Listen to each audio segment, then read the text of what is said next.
Sebuah truk trailer di Bekasi, Jawa Barat hilang kendali dan menabrak kerumunan murid SD serta sejumlah orang tua murid. 11 orang tewas seketika.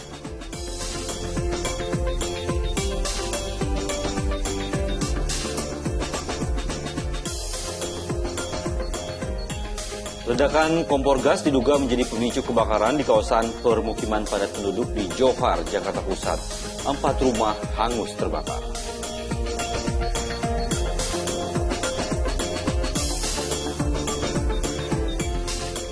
Aksi penganiayaan terhadap seorang tukang ojek diduga dilakukan satu keluarga di Ranca Ekek, Bandung, Jawa Barat.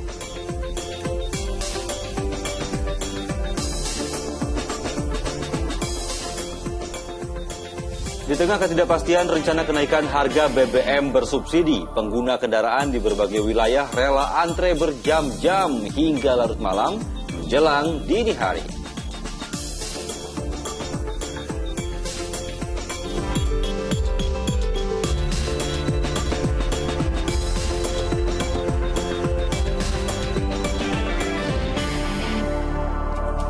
Halo, selamat pagi. Senang sekali saya Dani Maulana. Dan saya Utri Farza kembali hadir menjumpai Anda di Fokus Pagi hari ini, 1 September 2022. Ya, pemirsa, kami hadir dengan rangkaian informasi dan peristiwa terbaru yang telah dihimpun tim redaksi kami hingga dini hari tadi. Langsung saja kita awali informasi di Fokus Pagi, pemirsa, dengan terkait peristiwa kecelakaan maut. Sebuah truk trailer bermuatan besi hilang kendali dan menabrak kerumunan murid SD serta sejumlah orang tua murid di Bekasi, Jawa Barat. Iya, pemirsa. 11 orang tewas seketika, 7 diantaranya merupakan anak sekolah.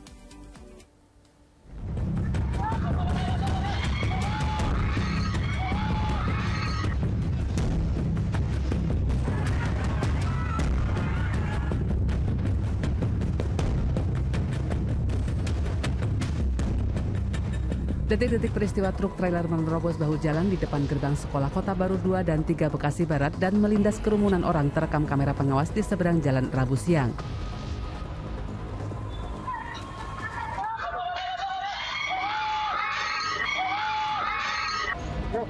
Truk trailer bermuatan besi itu juga menabrak tiang BTS di pinggir jalan Sultan Agung tersebut, menyebabkan tiang besi itu roboh melintang di jalan dan menimpa sebuah mobil box.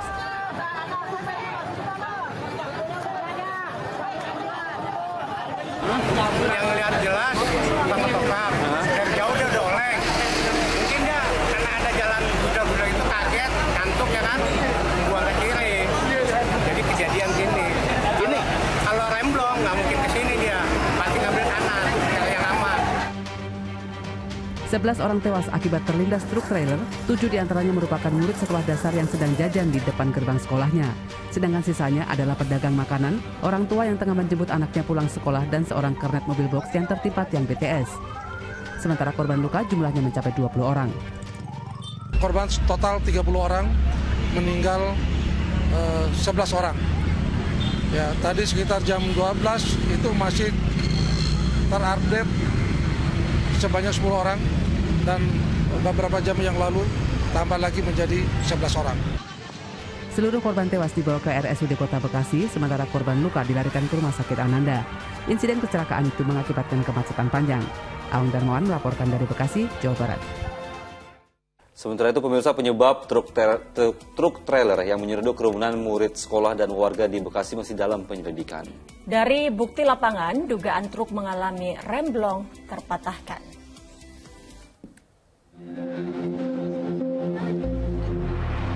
Supir truk sudah diamankan pihak kepolisian usai kecelakaan maut yang menewaskan 11 orang di Jalan Sultan Agung, Kota Baru, Bekasi Barat, Rabu siang. Sementara penyebab peristiwa kecelakaan itu tengah dalam penyelidikan. Polisi mendapati jejak pengereman di lokasi kejadian sehingga dugaan truk mengalami remblong terpatahkan. Namun demikian, penyebab pasti yang memicu truk hilang kendali masih terus diselidiki. Kalau perkiraan kami adalah mungkin kecepatannya, tapi kami melihat untuk sementara yang kami lihat adalah letak persneling ada di gigi 3. Nah, ini kan kami juga mungkin kecepatannya masih di atas 60 km per jam. Nah, ini masih kita duga. Nah, penyebab lebih lanjut akan kami lakukan penyelidikan. Sementara itu di lokasi kejadian, tiang BTS dan seluruh kendaraan yang terlibat kecelakaan langsung dievakuasi setelah seluruh korban dilarikan ke rumah sakit dan polisi telah selesai melakukan pemeriksaan TKP. Namun proses evakuasi tersebut menyebabkan kemacetan sangat panjang lantaran arus lalu lintas dari dua arah sempat ditutup sementara. Awang Darmawan melaporkan dari Bekasi, Jawa Barat. Sementara itu puluhan korban luka kecelakaan maut truk trailer di depan SDN Kota Baru 2 dan 3 Kota Bekasi, Jawa Barat hingga Rabu malam masih menjalani perawatan di Rumah Sakit Ananda Bekasi. Ya, pihak Pemkot Bekasi menjamin akan memberikan perawatan terbaik kepada seluruh korban yang menjalani perawatan di rumah sakit.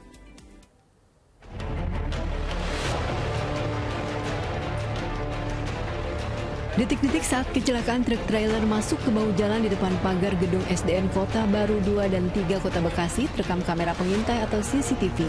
Kerumunan orang yang sebagian diantaranya merupakan siswa SD dihantam truk. Akibatnya 11 orang tewas dan puluhan lainnya luka-luka. Para korban dievakuasi ke dua rumah sakit, yaitu RSUD Bekasi dan Rumah Sakit Ananda Bekasi. Hingga Rabu sore, sejumlah korban luka masih dirawat di RSUD Kota Bekasi. Sedikitnya 3 pasien terbaring di ruang IGD. Seorang diantaranya suami Purwati yang mengalami luka-luka akibat tertimpa tiang roboh dihantam truk. Tiba-tiba aja brek gitu. Saya nggak sadar aja itu tiba-tiba gitu. Ibu ketertiban apa, Bu? Tertiban tiang listriknya atau gimana, Bu? Kalau bapak mungkin tiangnya, kalau saya sih insya Allah di belakang kan. Nggak tahu tiba-tiba lupa aja tangannya. Pihak Pemkot Bekasi menjamin akan memberi perawatan terbaik kepada seluruh korban yang menjalani perawatan di rumah sakit. Selain korban luka, 8 jenazah korban tewas hingga Rabu sore masih berada di ruang jenazah RSUD Kota Bekasi. Sementara di Rumah Sakit Ananda, sedikitnya 19 pasien luka korban kecelakaan truk trailer hingga Rabu sore masih menjalani perawatan, dengan 4 diantaranya tercatat mengalami luka parah. Ada 4 orang ya. Dan 1 orang ada luka bakar karena tersiram air panas. Yang lain masih observasi. Yang lain korbannya ini sebagian besar karena anak-anak. Yang lain luka ringan ya? Yang meninggal ada yang dewasa. Dari 22 korban yang dilarikan ke Rumah Sakit Ananda, 3 diantaranya meninggal dunia. Seorang diantaranya adalah Noval, siswa kelas SD Kota Baru. Pihak Jasa Marga menjamin seluruh korban kecelakaan yang berada di luar truk trailer maut, baik korban luka maupun ahli waris korban tewas, akan menerima santunan. Kita sedang melakukan pendataan ahli waris, sudah mulai dilakukan pendataan ahli waris. Setiap korban itu mendapat 50 juta. Untuk yang luka-luka sudah dikeluarkan surat jaminan ke rumah sakit, masing-masing maksimal 20 juta. Kecelakaan maut yang melibatkan truk trailer terjadi di depan SD Negeri Kota Baru 2 dan 3 di Jalan Sultan Agung, Bekasi Barat, Bekasi Rabu siang. Tim Liputan Indosiar melaporkan dari Bekasi, Jawa Barat dan Jakarta. Ya pemirsa, kecelakaan maut yang menewaskan sejumlah anak sekolah dan warga di Bekasi menorehkan duka mendalam di hati para keluarga korban. Terlebih salah satu korban meninggal dunia tepat di hari ulang tahunnya yang ke-11.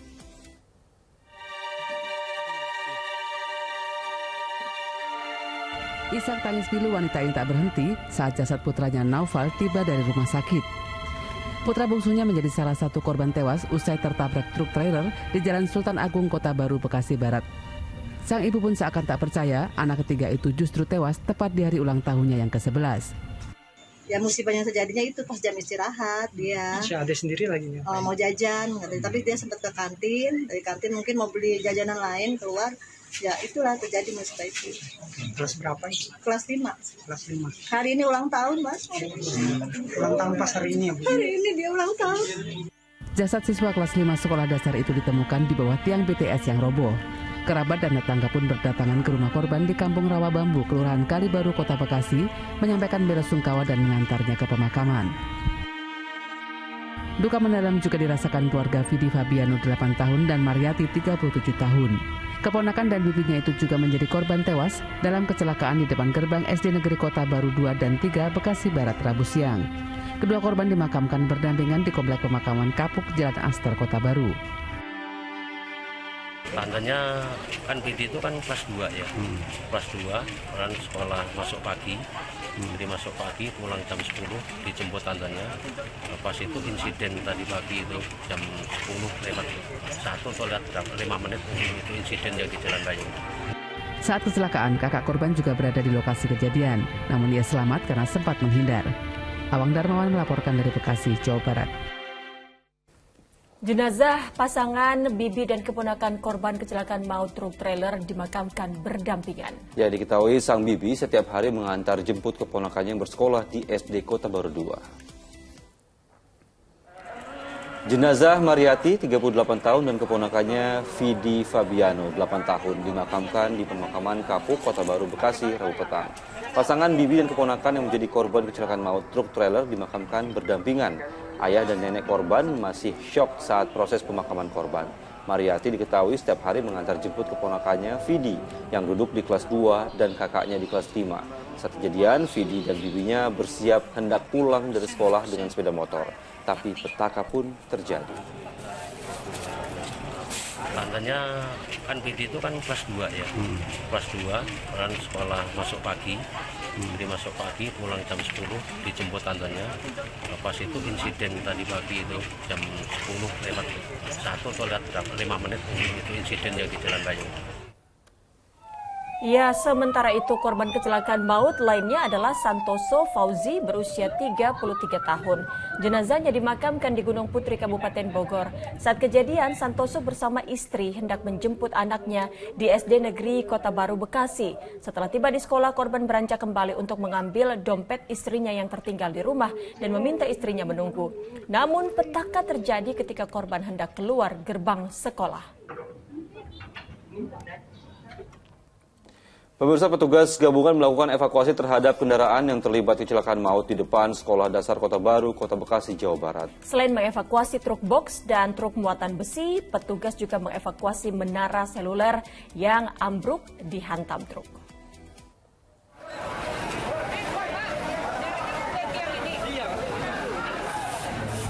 Petugas gabungan, yaitu polisi, Dinas Perhubungan, dan Pemadam Kebakaran Kota Bekasi berjibaku melakukan evakuasi.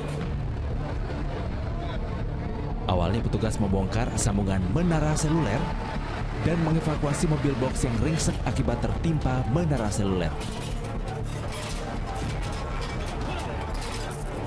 Evakuasi tiang seluler untuk memudahkan evakuasi truk muatan besi agar dibawa ke Polres Metro Bekasi Kota untuk diselidiki pihak kepolisian terkait penyebab dari kecelakaan. Petugas sempat mengalami kesulitan mengevakuasi truk kontainer maupun tiang BTS. Anggota kurang lebih sekitar 20 personil untuk tim rescue Pletona. Ada kesulitan, Pak? Kalau kesulitan secara khusus tidak ada, cuma karena banyaknya juga warga yang menonton dan arus lalu lintas yang padat. Korban tewas telah dievakuasi ke Rumah Sakit Umum Kota Bekasi dan Rumah Sakit Ananda. Sedangkan korban yang mengalami luka-luka dibawa ke Rumah Sakit Ananda untuk mendapat perawatan medis. Kasus kecelakaan maut ini telah ditangani unit Laka Lantas Polres Metro Bekasi Kota. Awang Darmawan melaporkan dari Bekasi, Jawa Barat. Sejumlah informasi lain masih akan hadir usai kumandang azan subuh untuk wilayah ibu kota DKI Jakarta dan sekitarnya. Ya, diantaranya adalah 2 pekerja bangunan di Kabupaten Bandung, Jawa Barat yang tengah membangun rumah tiba-tiba tertimbun longsor. 1 orang meninggal dunia. Tetaplah bersama kami di Fokus Pagi.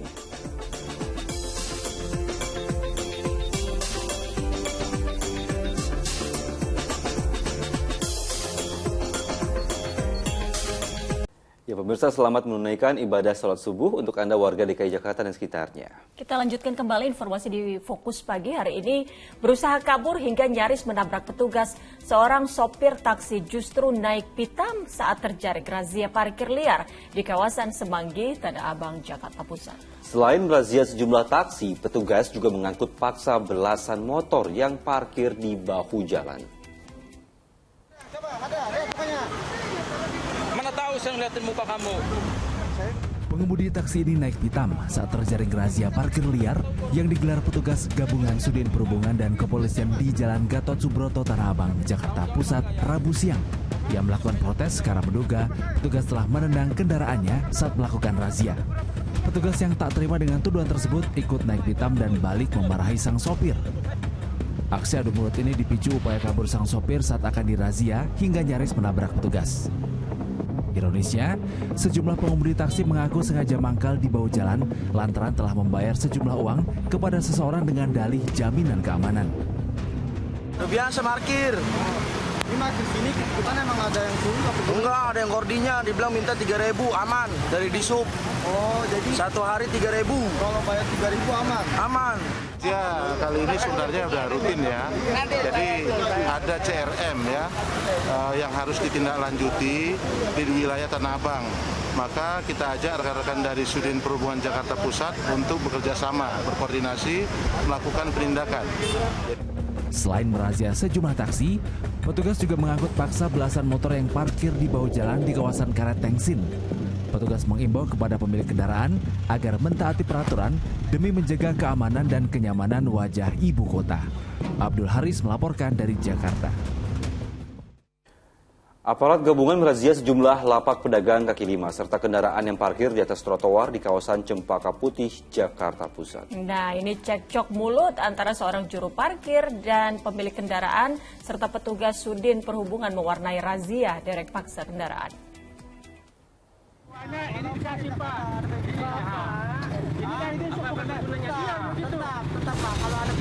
Juru parkir berseragam ini sontak memprotes petugas Sudin Perhubungan saat lahan parkir yang dijaganya di Jalan Percetakan Negara Cempaka Putih, Jakarta Pusat dirazia.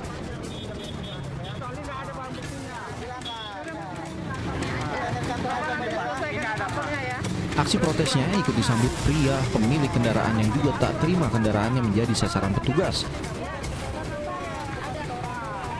Sambil menunjukkan secarik kertas kuasa, Ruslan mengaku telah mendapat izin resmi dari kantor Sudin Perhubungan untuk mengelola lahan parkir di lokasi tersebut. Namun, seragam yang dipakai serta bukti selembar surat kuasa yang dibawanya tak mampu mencegah petugas untuk menderek kendaraan karena tidak ada rambu parkir di lokasi ini. Ini Bapak dapat surat ini dari mana, Pak? Dari Disub ini. Kali sendiri ini ada buktinya ini. Selain parkir liar, aparat gabungan Satpol PP bersama Sudin Perhubungan juga menertibkan sejumlah lapak pedagang kaki lima serta kendaraan yang diparkir di atas trotoar di kawasan Cempaka Putih, Jakarta Pusat. Selain menyalahi aturan, keberadaan lapak PKL serta parkir liar yang menjamur dianggap mengganggu kenyamanan pejalan kaki. Tadi ada tindakan yang kita lakukan seperti ada operasi cabut pentil tadi.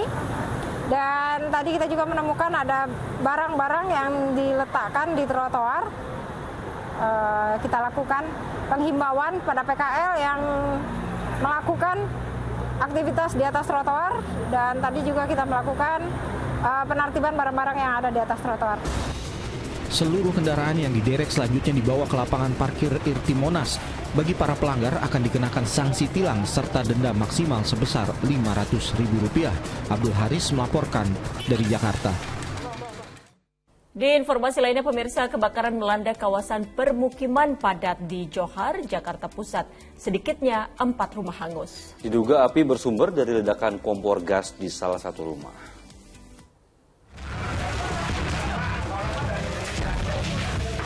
Kobaran api yang muncul dari sebuah rumah di Jalan Kramat Raya, Johar, Jakarta Pusat Rabu sore dengan cepat membesar.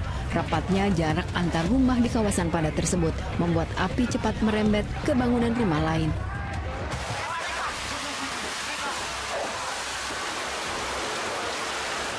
Petugas pemadam kebakaran dibantu warga langsung berjibaku mencoba memadamkan api.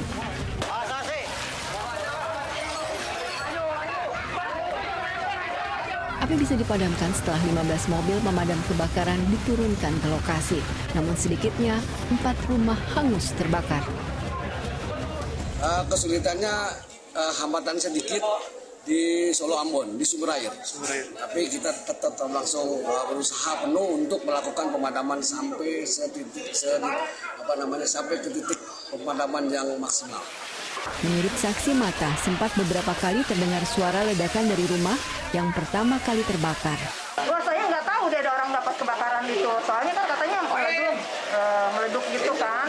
Posisinya gimana saya nggak tahu.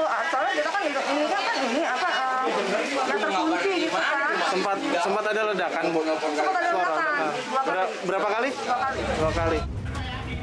Diduga api bersumber dari ledakan kompor gas di salah satu rumah. Tidak ada korban jiwa maupun luka dalam peristiwa tersebut, namun kerugian ditaksir mencapai ratusan juta rupiah. Abdul Haris melaporkan dari Jakarta. Masih dari peristiwa kebakaran, pemirsa, kali ini menimpa 2 rumah warga di Jember, Jawa Timur yang menjual bensin eceran. Sementara di Pekanbaru Riau, diduga korsleting listrik lantai 2 bangunan rumah hangus terbakar.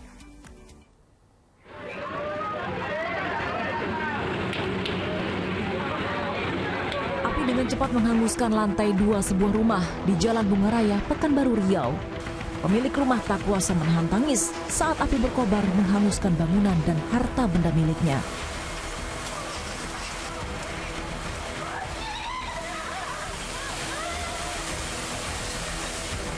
Hampir 1 jam, api berhasil dipadamkan dengan mengerahkan 4 mobil damkar.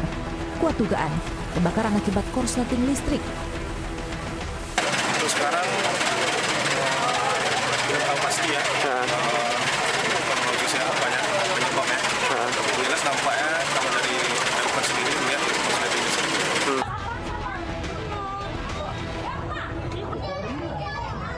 Sementara di Desa Wonojati, Kecamatan Jenggawah, Jember, kepulan asap nampak di permukiman padat.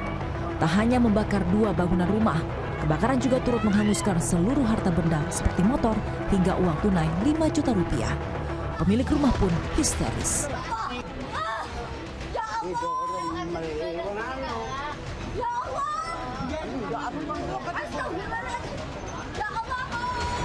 Api pertama kali muncul di salah satu rumah yang menjual bensin eceran. Belum diketahui pasti penyebab kebakaran, namun diduga api berasal dari kompor hingga menyambar bensin yang berceceran di dalam rumah. Yang disebabkan dari pelanggaran bensin BBM yang mengakibatkan rumah milik Bu Holifa umur 60 tahun kurang lebihnya. Rumah kedua milik Sulaiman. Tidak ada korban jiwa, namun pemilik rumah mengalami luka ringan dan kerugian yang ditaksir mencapai ratusan juta rupiah. Tim Liputan melaporkan. Sementara itu, lantai 2 sebuah bangunan yang dijadikan tempat indekos di Jalan Warung Jati Barat, Pancoran, Jakarta Selatan, tiba-tiba ambruk pada Rabu siang. Ya, 1 penghuninya terluka akibat tertimpa puing bangunan. Warga di Jalan Warung Jati Barat 1 RT 6 RW 3 Kalibata Pancoran, Jakarta Selatan, Rabu siang dikejutkan dengan ambruknya lantai 2 sebuah bangunan indekos di tengah permukiman. Nyaris seluruh bagian lantai atas runtuh dan menimpa kamar-kamar di lantai bawah. Bisa dipastikan sebanyak 8 kamar kos di lantai atas hancur. Sebuah warung dekat indekos juga rusak parah tertimpa. Insiden tersebut terjadi saat kebanyakan warga tengah beristirahat siang. Tiba-tiba terdengar suara gemuruh yang panjang. Dengarnya sih kayak itu aja, kayak kucing berantem gitu kan, bunyi gemuruh gitu. Nah, gemuruh kok makin lama makin kenceng. Nah, akhirnya dengar ibu-ibu dari situ pada teriak-teriak, wah kamu lihatin enggak, semua debu semua ini. Warga menduga ambruknya lantai atas bangunan akibat konstruksinya kurang kokoh, sebab bangunan tersebut relatif baru berdiri sekitar 4 tahun lalu. Meski tidak ada korban jiwa, insiden tersebut mengakibatkan seorang penghuni indekos mengalami luka ringan. Hingga Rabu sore, sejumlah petugas PPSU serta petugas penanggulangan kebakaran dan penyelamatan masih melakukan pembersihan puing bangunan. Kasus ini ditangani petugas Polsek Pancoran. Muhammad Nur melaporkan dari Jakarta. Di informasi berikutnya, pemirsa, ketika tengah mengerjakan bangunan rumah, 2 pekerja di Kabupaten Bandung, Jawa Barat tiba-tiba tertimbun longsor. 1 orang tewas dan 1 lainnya kritis.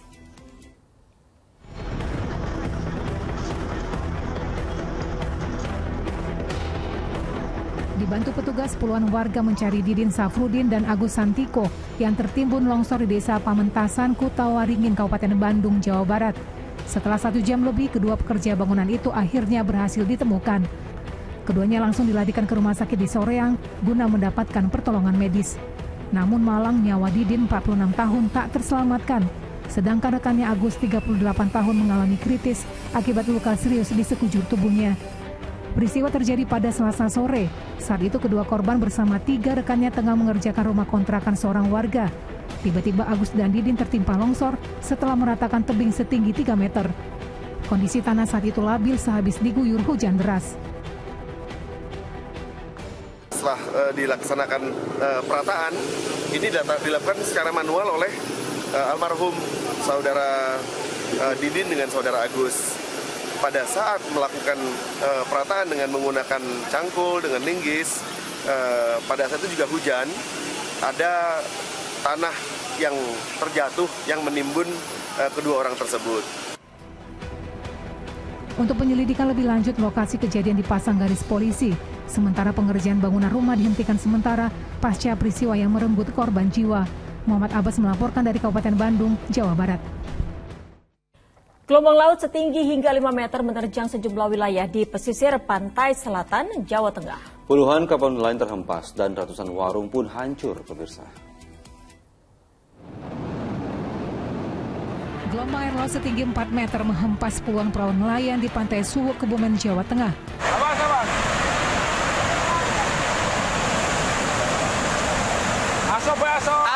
Aso. Ada. Meski sudah diikat dengan tali, perahu masih saja terombang-ambing terbawa ombak. Tak hanya menghempas perahu, ratusan warung milik pedagang di kawasan pantai itu tak luput dari terjangan ombak.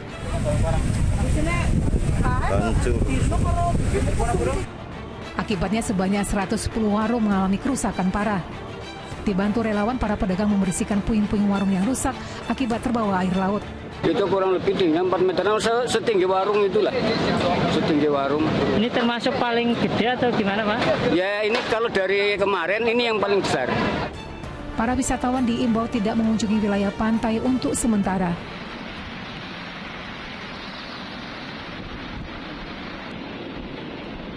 Gelombang tinggi 5 meter juga menerjang kawasan wisata di pesisir pantai selatan Cilacap, Jawa Tengah.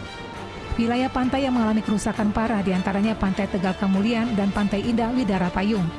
Sejumlah kios pedagang di kawasan objek wisata itu porak-poranda akibat dihantam gelombang besar. Para pedagang dibayang-bayangi rasa takut dengan gelombang tinggi yang terjadi 2 hari terakhir. Rasa takutnya pasti ada. Jika terjadi apa-apa gimana, Pak? Ya, kami siap dievakuasi ke tempat yang lebih aman, Pak. BPBD Kabupaten Cilacap mengimbau warga tetap waspada karena gelombang tinggi diperkirakan masih terjadi beberapa hari ke depan. Tim Liputan melaporkan. Banjir yang merendam sejumlah wilayah di Kota Bengkulu pada Rabu siang ini berangsur mulai surut, pemirsa. Meski sudah surut, sejumlah warga yang rumahnya terendam masih harus mengungsi di posko-posko banjir.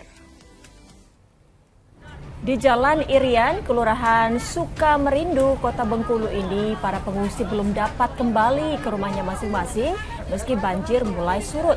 Mereka masih berada di tenda darurat yang disediakan untuk beraktivitas. Ratusan rumah di daerah ini belum dapat ditempati karena air masih merendam permukiman. Ketinggian air juga mencapai 2 meter lebih di sejumlah lokasi. Warga berharap pemerintah segera mencari solusi untuk atasi banjir karena banjir kerap melanda ketika hujan deras turun. Di informasi berikutnya, pemirsa, sepanjang hari Rabu, istri Verdi Sambo, Putri Chandrawati, menjalani pemeriksaan di Bareskrim Mabes Polri. Karena alasan kemanusiaan, pemeriksaan kedua sebagai tersangka itu, Putri Chandrawati tidak ditahan. Menjalani pemeriksaan tim penyidik di Bareskrim Polri selama 12 jam dan dicecar dengan 23 pertanyaan terkait 2 TKP di Magelang dan juga di Saguling. Tersangka Putri Chandrawati tetap tidak ingin diketahui awak media. Secara diam-diam, istri Verdi Sambo langsung meninggalkan gedung Bareskrim pada Kamis dini hari. Pemeriksaan Putri Chandrawati kali ini ia dikonfrontir dengan 3 tersangka lain, yakni Baradae, Bribka Riki Rizal, Kuat Ma'ruf, dan saksi asisten rumah tangga bernama Susi. Kuasa hukum Putri, Arman Hanis, menjelaskan alasan kliennya tidak ditahan karena alasan kemanusiaan, tapi tetap wajib lapor 2 kali dalam sepekan. Terkait soal penahanan Ibu Putri, kami sudah mengajukan permohonan untuk tidak dilakukan penahanan karena alasan-alasan sesuai pasal 31 ayat 1 KUHP. itu kita boleh mengajukan permohonan itu, dan kita mengajukan karena alasan kemanusiaan. Ibu Putri masih mempunyai anak kecil dan Ibu Putri masih dalam kondisi tidak stabil, sehingga kami mengajukan permohonan untuk tidak dilakukan penahanan terhadap Ibu Putri, tetapi diberikan wajib lapor 2 kali seminggu. Aksi penganiayaan terhadap seorang tukang ojek diduga dilakukan satu keluarga di Ranca Ekek, Bandung, Jawa Barat. Ya, informasi selengkapnya bersama Dani Maulana usai pariwara berikut. Tetaplah bersama kami di Fokus Pagi.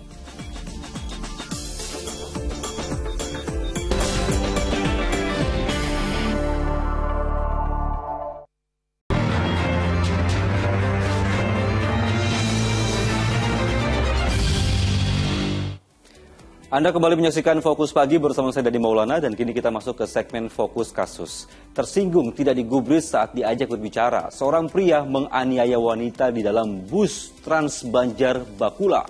Aksinya yang terekam CCTV tersebar di media sosial.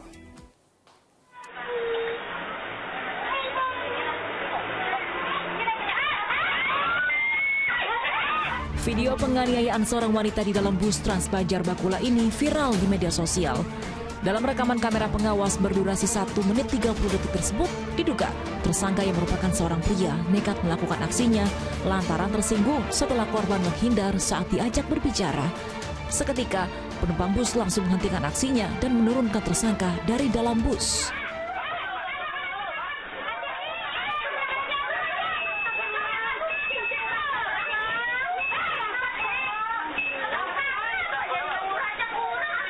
Saat itu awalnya pelapor berada di halte bersama dengan korban.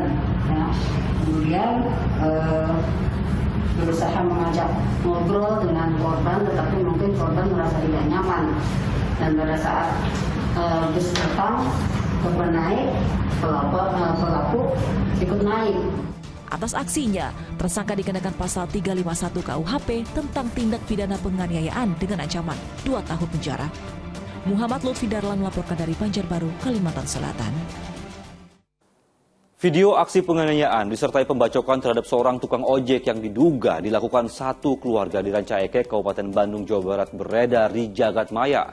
Polisi mengungkap kasus tersebut diduga dilatar belakangi dendam lama.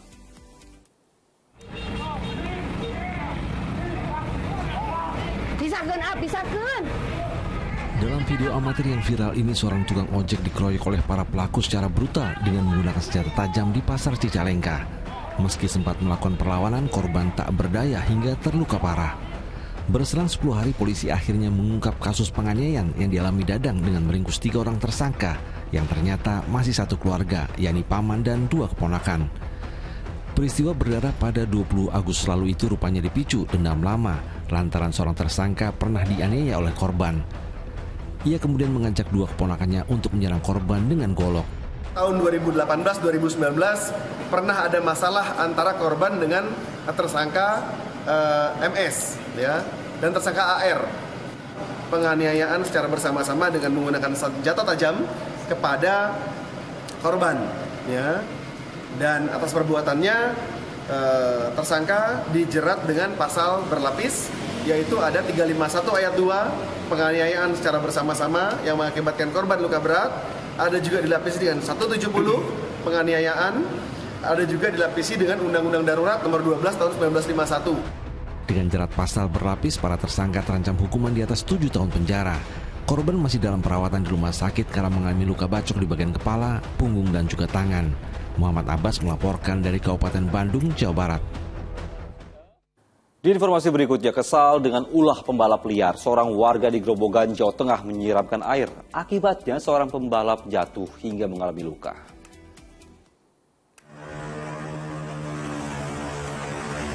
Beginilah kekesalan warga Grobogan, Jawa Tengah saat menyiramkan air terhadap 4 pembalap liar. Akibat siraman tersebut, salah satu pembalap yang diketahui bernama Febiano terjatuh hingga mengalami sejumlah luka. Videonya pun viral di media sosial hingga polisi turun tangan. Keduanya dipertemukan dan permasalahan diselesaikan secara kekeluargaan.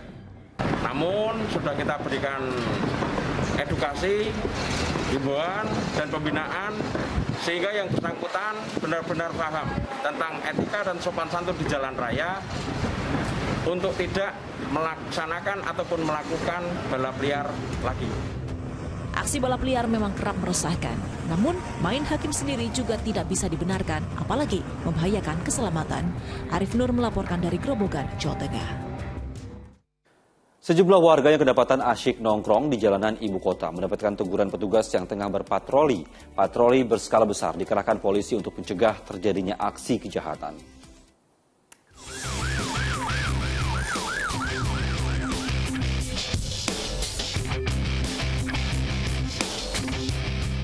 Tim patroli Polda Metro Jaya menjelang dini hari bergerak menyusuri jalanan ibu kota. Di ruas Jalan Jenderal Sudirman, Jakarta Pusat, tim patroli mendapati sekelompok orang yang sedang nongkrong. Mereka langsung kabur ketika melihat tim patroli melintas.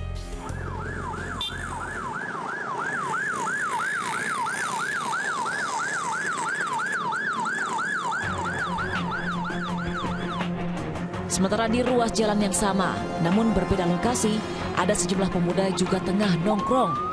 Para pemuda itu beralasan tengah membuat konten untuk media sosial. Ini sudah pagi. Iya Pak, siap. Ya, mendingan pulang ke rumah, istirahat. Lagi konten. Konten? Iya. Nggak ada konten di siang hari, kalau pada pagi pulang ke rumah. Karena kalau siang suka rame Pak, kadang malam dia sepi. Ya, kalau malam itu jangan sampai pagi begini. Iya Pak. Ya, pulang ke rumah, istirahat. Oke Pak Yunizar, ini di kawasan Mid Plaza tadi kita lihat ketika petugas sampai kemudian langsung banyak nih muda-mudi akhirnya kocar-kacir membubarkan diri. Apa sih yang diantisipasi di kawasan ini? Ya, supaya muda-mudi itu ya silakan pulang ke rumah masing-masing untuk melaksanakan istirahat. Ya kalau kerumunan pagi kan ada kerawanan, ya mungkin istirahatnya lebih kurang. Ada orang-orang yang berniat jahat nanti menimpa muda-mudi itu sendiri. Makanya harapannya ya silakan kalau sudah pagi begini tidak berkerumun lagi di jalan seperti ini. Balik ya? Ya, ya. Ya kalau nggak balik nggak pakai helm ntar saya tilang. Ya Pak, baik Pak. Ya. Tak hanya warga yang nongkrong saja yang diberikan teguran, tim patroli juga menertibkan kendaraan yang parkir di bahu jalan protokol. Silakan jalan Pak ya.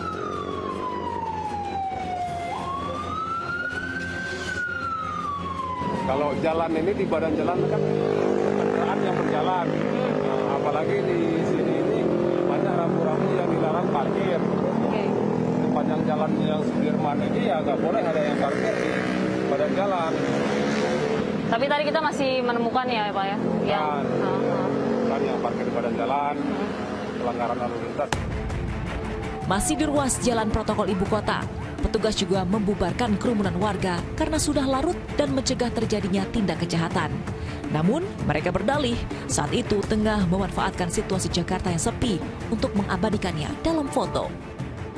Kawasan jembatan penyeberangan orang PDC yang memang biasanya jadi spot masyarakat untuk melakukan kegiatan selfie, membuat konten, saat ini juga jadi satu lokasi yang dipantau oleh tim patroli pada malam ini dan memang masih ditemukan ada masyarakat maupun remaja muda-mudi yang nongkrong hingga larut malam. Sementara itu, kerumunan warga di bawah jembatan Semanggi pun langsung bubar ketika melihat tim patroli datang. Sayangnya, sampah sisa makanan dan minuman saat mereka nongkrong tidak dibawa serta. Tim patroli terus menyusuri kawasan lain ibu kota hingga menjelang pagi untuk memastikan tidak ada ruang gerak untuk pelaku kejahatan melakukan aksinya. Dan kegiatan ini rutin digelar setiap harinya. Priscilla Claudia dan Gilang Robi melaporkan dari Jakarta. Ya pemirsa, tim SAR gabungan kembali melakukan pencarian atau menemukan kembali sisa dari tubuh korban yang dimutilasi di Timika, Papua. Menggunakan perahu karet, tim SAR gabungan dan keluarga korban kembali melanjutkan pencarian satu jenazah korban pembunuhan yang dibuang di Sungai Kampung Tigapu di Sri Iwaka, Kabupaten Mimika, Papua. Setelah dilakukan penyisiran di sungai sekitar dermaga pelabuhan Timika tersebut, jenazah korban akhirnya berhasil ditemukan pada Rabu siang. Kondisi korban sangat mengenaskan dengan tubuh sudah dimutilasi. Penemuan tubuh ini merupakan korban terakhir. Dengan demikian, korban pembunuhan disertai mutilasi yang berjumlah 4 orang di Kampung Tigapu dan Lokpon telah ditemukan. Kalau untuk potongan badan, ya sudah 4 yang kita ketemukan. Cuman kepalanya belum, potongan kakinya juga belum. Dan untuk rencana tes DNA untuk identifikasi? Rencana besok. Ya besok dari lapor dari Jayapura akan hadir ke sini untuk melakukan otopsi dan tes DNA. Terkait pembunuhan disertai mutilasi ini, polisi telah menangkap total 9 orang terduga pelaku. Mereka diantaranya 3 warga sipil dan 6 anggota TNI. Setelah diusut, kasus ini merupakan rekayasa jual beli senjata api antara korban dan tersangka. Polisi menyita sejumlah barang bukti, yakni sejumlah uang dan 2 pucuk senjata api. Para tersangka melanggar pasal pembunuhan berencana dengan ancaman hukuman mati. Igo Batomolin melaporkan dari Timika, Papua. Sementara itu pemirsa, Presiden Joko Widodo mendesak Panglima TNI Jenderal Andika Perkasa untuk menuntaskan proses hukum kasus mutilasi di Papua. Penuntasan proses hukum agar kepercayaan publik kepada TNI tidak memudar. Telah perintahkan kepada Panglima TNI untuk membantu proses hukum yang juga telah dilakukan oleh kepolisian, tapi di backup oleh TNI, sehingga sekali lagi proses hukum harus berjalan sehingga kepercayaan masyarakat terhadap TNI tidak pudar. Saya kira yang paling penting usut tuntas, kemudian proses hukum. Kita jeda sejenak pemirsa, Fokus Pagi akan hadir kembali dengan sejumlah informasi lainnya, diantaranya adalah di tengah ketidakpastian rencana kenaikan harga BBM bersubsidi, pengguna kendaraan antre hingga larut malam menjelang dini hari. Informasinya akan disampaikan oleh rekan saya Utri Farza. Sesaat lagi hanya di Fokus Pagi.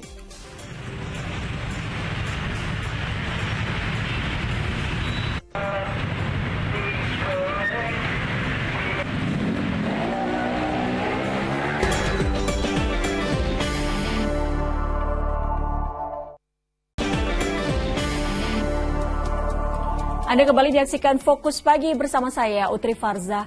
Pemirsa, sebuah gudang kerajinan kayu di Kelurahan Banjarsari, Banyuwangi, Jawa Timur hangus terbakar Rabu malam. Kebakaran yang terjadi sempat membuat warga yang rumahnya di sekitar gudang panik berhamburan keluar rumah untuk menyelamatkan diri. Video amatir warga ini merekam kepanikan saat api berkobar hebat membakar gudang kerajinan kayu di Kelurahan Banjarsari pada Rabu malam. Warga yang rumahnya berdekatan dengan gudang langsung berjibaku padamkan si jago merah agar tak menjalar. Upaya tangkap darurat yang dilakukan warga akhirnya membuahkan hasil. Api yang awalnya berkobar hebat tak merembet ke permukiman penduduk sebelum petugas damkar tiba di lokasi kejadian. Tim pemadam kebakaran yang tiba di lokasi lalu melanjutkan proses pemadaman hingga api benar-benar padam. Korsleting diduga jadi pemicu kebakaran ini.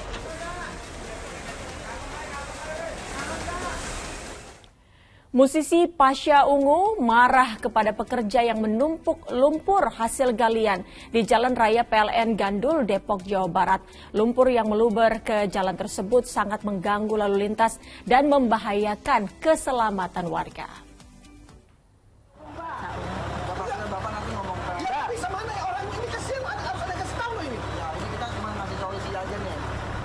Musisi yang juga politisi Pasha Ungu marah-marah kepada pekerja galian tanah di Jalan Raya PLN Gandul, Cinere, Depok, Rabu pagi.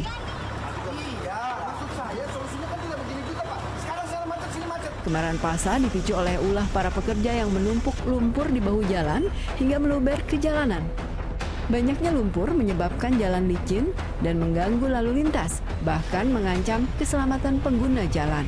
Orang-orang yang tahu dia itu Pasha Ungu, nah, kemudian kan itu ribut di sini dia mau lewat.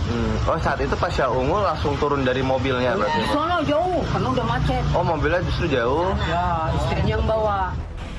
Sementara pemilik proyek galian PT PLN Unit Jawa Bagian Barat meminta maaf atas ketidaknyamanan warga. Air bercampur lumpur yang mengakibatkan masyarakat terganggu, kendaraan menjadi kotor. Kami dari manajemen PT PLN khususnya unit induk transmisi Jawa Bagian Barat menyampaikan permohonan maaf yang sebesar-besarnya kepada masyarakat sekitar Gandul, sekitar Cidere yang tadi pagi kebetulan melewati. Kami sekali lagi mohon maaf dan mudah-mudahan tidak terulang kembali kejadian. Saat ini PLN terus menangani kebocoran air yang bercampur lumpur di lokasi tersebut, serta membersihkan genangan lumpur yang memenuhi jalan raya. Dahyudi melaporkan dari Depok, Jawa Barat. Kita beralih ke informasi lainnya, pemirsa. Seekor ular kobra sepanjang 1,5 meter didapati di bawah kasur rumah warga di kawasan Pasar Rebo, Jakarta Timur. Menggunakan alat pencapit, petugas pemadam kebakaran dari sektor Pasar Rebo berupaya mengevakuasi ular kobra Jawa di bawah kasur milik warga di Jalan Raya Bogor, Pasar Rebo, Jakarta Timur, Rabu sore. Kurang dari 10 menit petugas menangkap ular kobra sepanjang 1,5 meter tersebut. Petugas ekstra hati-hati menangkap hewan reptil itu lantaran ular beracun. Setelah berhasil dievakuasi, ular berbahaya itu dibawa ke pos damkar sebelum diserahkan kepada pecinta reptil. Diduga mencari mangsa, seekor buaya muncul di Sungai Banjir Kanal Kota Padang, Sumatera Barat. Sementara di Kabupaten Muna, Sulawesi Tenggara, buaya sepanjang 3 meter masuk ke permukiman warga.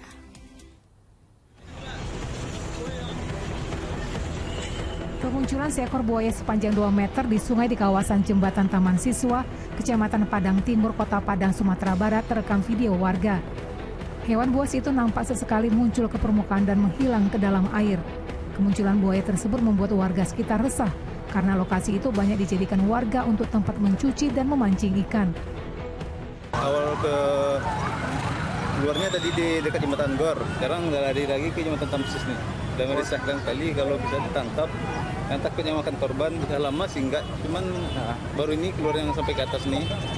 Ada buaya guys. Di pinggir jalan, di tengah jalan, di depan SPBU Bypass Kota Rahang. Sementara di Kabupaten Muna, Sulawesi Tenggara, pihak BKSDA membentuk tim guna melakukan penangkapan buaya sepanjang 3 meter yang muncul di permukiman di Kelurahan Wamponiki. Hewan predator berbahaya itu kerap muncul saat dini hari menjelang subuh. Kehadirannya tentu meresahkan warga sekitar. Kita upayakan dalam waktu 3-4 hari kita akan berupaya mencari buaya yang menghibaukan masyarakat. Terus apabila tidak ditemukan gimana? Langkah apa yang dilakukan? Ya, kita nanti akan pasang rambu-rambu atau informasi kepada masyarakat sekitar agar mereka mengurangi aktivitas. Warga diimbau selalu waspada atas kemunculan buaya yang diduga tengah mencari mangsa. Tim Liputan melaporkan. Antrean panjang di sejumlah SPBU terlihat di sejumlah daerah seperti di Kota Cimahi, Jawa Barat, serta sejumlah SPBU di Kota Tangerang, Banten. Kondisi serupa juga terlihat di Jakarta. Di SPBU Jalan Maijen Sutoyo, Kramat Jati, Jakarta Timur, pengguna kendaraan rela antre hingga 1 jam lebih untuk mendapatkan BBM subsidi. Antrian kendaraan terlihat mengular hingga 500 meter di SPBU Jalan Maijen Sutoyo, Kramat Jati, Jakarta Timur, Rabu malam. Para pemilik kendaraan umum maupun pribadi harus rela menunggu hingga 1 jam lebih untuk memperoleh BBM subsidi jenis Pertalite. Sejumlah pengendara mengaku sengaja membeli BBM pada malam hari, guna mengantisipasi rencana kenaikan harga BBM bersubsidi. Udah hampir 1 jam. 1 jam? Iya, 1 jam. Ini emang tumben ngisi malam-malam atau sengaja mengantisipasi kenaikan BBM, Pak? Pas kenaik, karena dua-duanya kayaknya, mungkin karena kenaikan BBM, karena isi bensin sekalian. Antrian panjang di sejumlah SPBU juga terlihat di Kota Cimahi, Jawa Barat. Ribuan warga berbondong-bondong menyerbu SPBU sebagai antisipasi kenaikan BBM subsidi. Akibatnya antrian kendaraan memicu kemacetan di berbagai titik ruas jalan utama di Kota Cimahi. Warga khawatir rencana kenaikan BBM subsidi bakal diberlakukan per 1 September, hingga mereka menyerbu SPBU untuk mendapat BBM subsidi. Data atau nggak coba pakai aplikasi itu kan bisa. Oke. Saya belum punya HP-nya belum. Setorannya Pak semakin berkurang ya Pak ya kalau misalnya naik Pak? Kalau ada, kalau nggak ada muatan aja berkurang.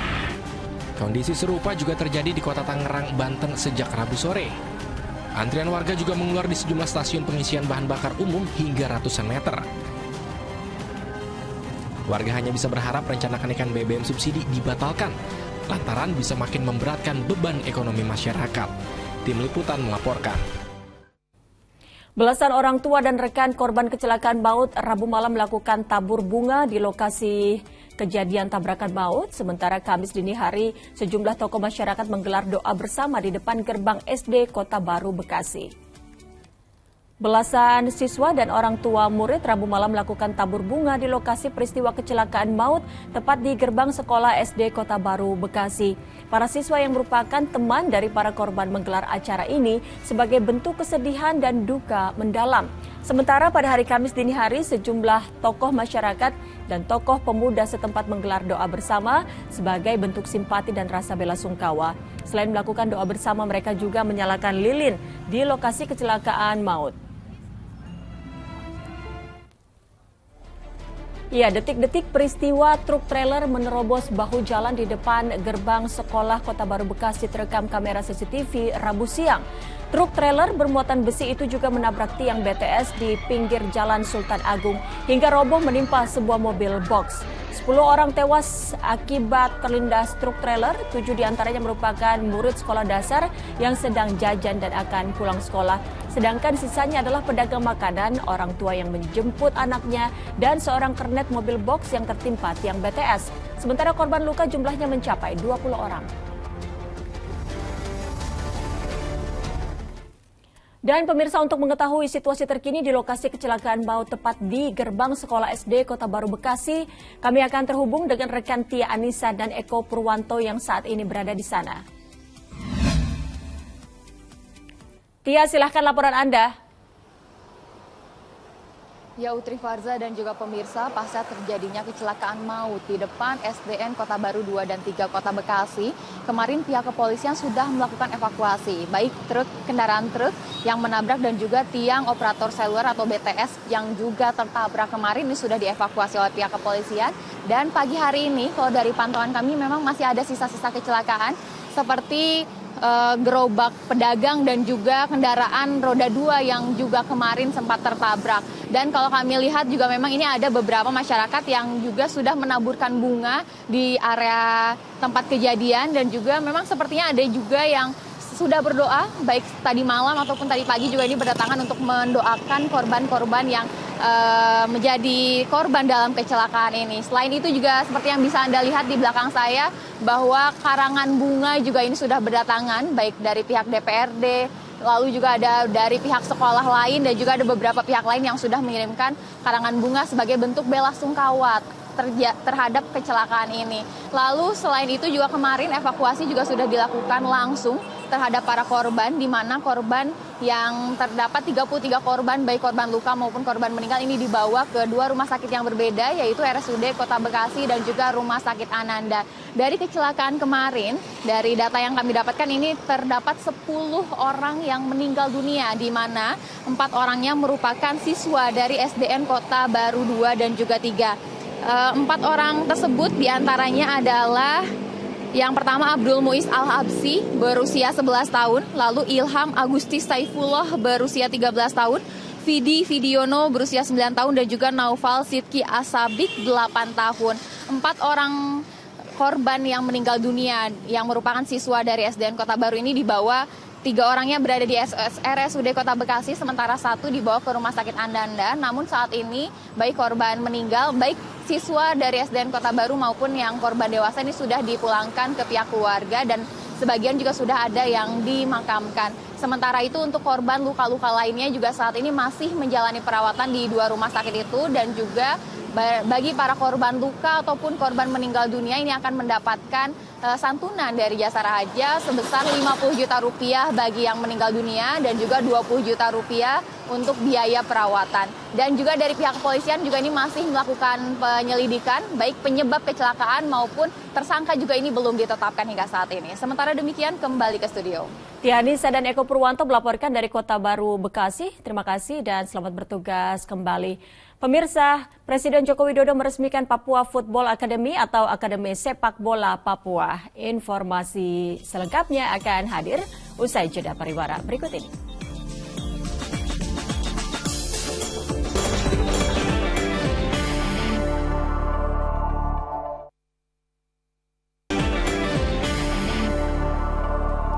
Anda kembali menyaksikan Fokus Pagi bersama saya Dani Maulana. Dan saya Utri Farza. Pemirsa, turnamen bola voli antar pelajar di Kabupaten Jombang, Jawa Timur berlangsung ricuh. Ya, kericuhan ini terjadi diduga akibat pendukung salah satu tim tak terima kalah dalam pertandingan semifinal.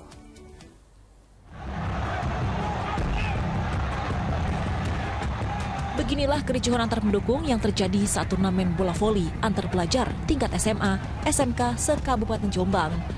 Ajang memperebutkan piala bupati itu berujung ricuh ketika pendukung dari salah satu tim diduga tak terima kekalahan. Saling aja ya antara supporter dari SMK dan SMKN 3.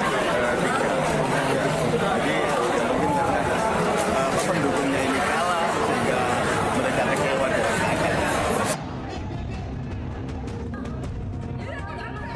Pendukung dari salah satu tim mulai menyanyikan yel-yel yang berbau provokasi hingga saling lempar botol kemasan pun terjadi. Dalam kegiatan kejuaraan bola voli di Jombang ini terjadi ya gesekan sedikit antar supporter dan alhamdulillah berhasil kita redam dan juga ada saya tinjau langsung untuk keamanan sudah kondusif dan kita sudah minta panitia untuk menjaga kondusivitas. Atas kejadian ini, pertandingan selanjutnya akan digelar tanpa pendukung di Gedung Olahraga Merdeka, Kabupaten Jombang. Wimujiarso melaporkan dari Jombang, Jawa Timur.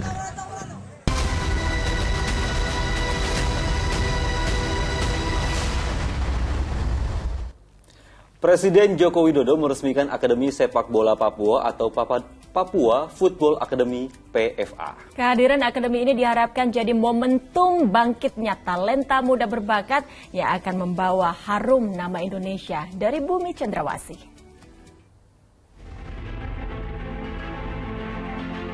Presiden Joko Widodo bersama Ibu Iriana Jokowi serta didampingi beberapa menteri datang ke Stadion Lukas NMB di Distrik Sentani Timur, Jayapura, Papua untuk meresmikan Akademi Sepak Bola Papua atau Papua Football Academy PFA pada Rabu pagi.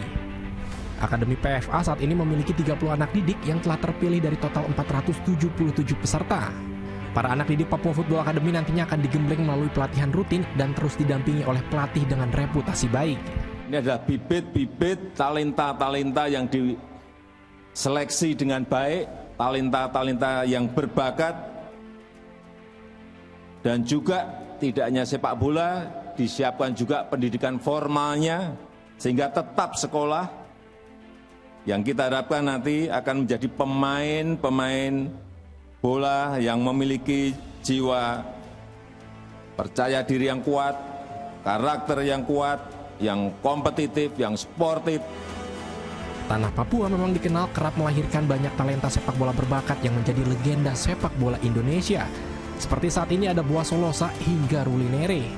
Kehadiran Akademi Sepak Bola Papua ini diharapkan jadi momentum bangkitnya talenta-talenta muda berbakat dari bumi cendrawasih yang akan mengharumkan sepak bola Indonesia ke kancah dunia. Tim Liputan melaporkan. Dari ajang BRI Liga 1, striker pendatang baru asal Borneo FC Mateus Pato terus hadirkan kejutan. Ya, pemain asal Brasil ini secara mengejutkan mampu menjadi yang tertajam dengan berada di daftar teratas pencetak gol terbanyak di BRI Liga 1 musim ini.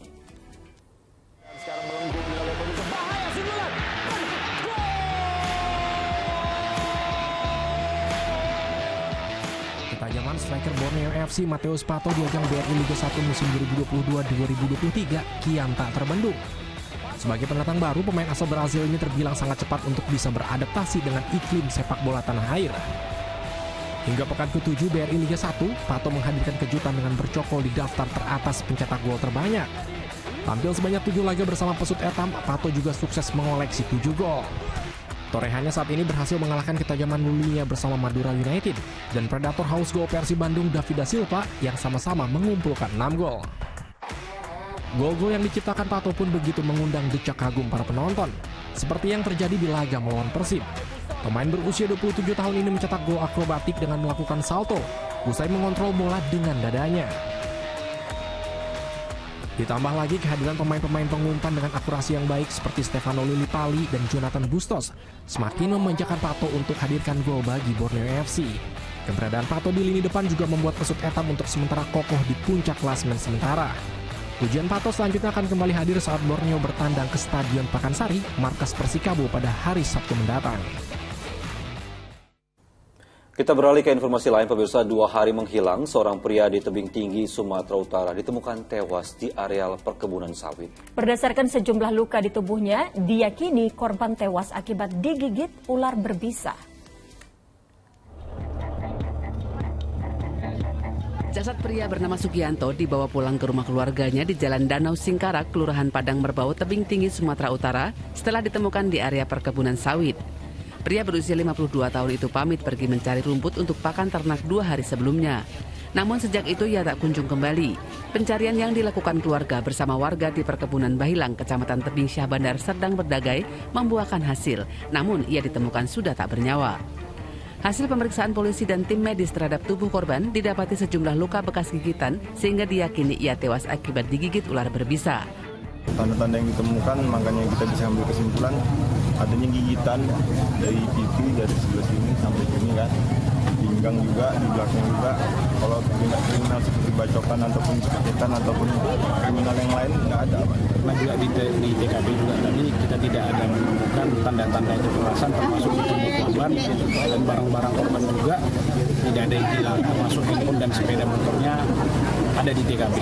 Pihak keluarga menolak prosedur visum lantaran sudah menerima kematian korban sebagai musibah hingga jasadnya langsung dibawa ke rumah duka agar dapat segera dimakamkan. Muhammad Hamdani melaporkan dari tebing tinggi Sumatera Utara. Yayasan Pundi Amal Peduli Kasih SCTV Indosiar kembali menggelar bakti sosial berupa pembagian ratusan paket sembako secara gratis. Pada kegiatan kali ini, 500 paket sembako gratis disediakan bagi peserta vaksinasi yang digelar di Stasiun Yogyakarta. MTEK Peduli Corona melalui Yayasan Pundi Amal Peduli Kasih SCTV Indosiar kembali menggelar aksi sosial berupa pembagian ratusan paket sembako secara gratis. Selain sembako, IEPP juga menyalurkan konsumsi dan pengganti transport bagi petugas vaksin di kota Yogyakarta. Aksi sosial yang digelar di Stasiun Yogyakarta ini sebagai bentuk dukungan program vaksinasi booster yang diadakan PT KAI Persero, Bina Barkarya, dan DPD Perhimpunan Taman Rekreasi Indonesia Daerah Istimewa Yogyakarta. Upaya ini untuk mewujudkan capaian vaksinasi booster yang saat ini sudah dijadikan syarat wajib perjalanan. Ini luar biasa, memang kegiatan vaksin yang didukung oleh YPP ini pasti sampai kuotanya 100%. Bisa dilihat hari ini kuota 500 aja jam segini langsung habis gitu nih. Kenapa? Karena banyak juga area-area yang menawarkan vaksin, tetapi masyarakat sekarang menginginkan sesuatu yang lebih. Rangkaian kegiatan vaksinasi booster massal dan sosial ini turut diramaikan dengan pasar istimewa. Beragam produk lokal unggulan dari kelompok UMKM ditawarkan pada kegiatan yang digelar di halaman Stasiun Besar Yogyakarta. Nasrul Nasih melaporkan dari Yogyakarta. Usai sudah Fokus Pagi hari ini, tetap bincangkan protokol kesehatan. Saksikan info terkini cegah corona hanya di video, unduh aplikasinya sekarang. Dan pemirsa, ayo dukung operasi katarak, hernia, donor darah, dan hitan gratis bagi warga tidak mampu di sejumlah tempat di Indonesia. Sampaikan kepedulian Anda melalui rekening BCA 162633888 atas nama Yayasan Pundi Amal Peduli Kasih. Kepedulian kita, harapan mereka. Dan pemirsa, usai Fokus Pagi jangan lewatkan untuk menyaksikan program Mega Series Panggilan. Mewakili tim redaksi dan kerabat kerja yang bertugas, saya Dani Maulana. Dan saya Utri Farza pamit undur diri, selamat beraktivitas. Dan sampai jumpa.